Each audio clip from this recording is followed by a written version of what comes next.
اسرائیل سے عہد لیا. بنی اسرائیل سے مراد یعقوب علیہ السلام کی، یعقوب علیہ السلام کی اولاد. میں نے بنی اسرائیل سے یعقوب علیہ السلام کی اولاد سے عہد لیا. کیا عہد لیا؟ اے بنی اسرائیل الا اللہ، فرما اے بنی اسرائیل میری عبادت کرو، میرے سامنے جھک جاؤ. اگر سجدہ کرنا ہے تو رب کی بارگاہ میں جھک جاؤ. اگر دعا مانگنی ہے، مانگنا ہے تو رب سے مانگو. رب ذوالجلال کی بارگاہ میں جھک جاؤ، رب ذوالجلال کی بارگاہ میں سجدہ کرو، رب کی عبادت کرو. رب کی عبادت کرنے کے بعد اللہ تبارک و تعالی نے فرمایا بالوالدین احسانا.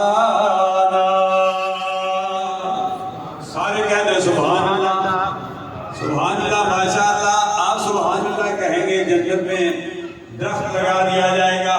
اللہ اللہ فرمایا بالوالدین احسانا. اپنے والدین کے ساتھ حسن سلوک کے ساتھ پیش آؤ. والدین کے حوالے سے ڈاکٹر محمد شعبان حقانی عوان نے بھی خوبصورت بات کی ہے. بہت ساری احادیثیں ہیں لیکن قرآن مجید تمام پر فوقیت رکھتا ہے.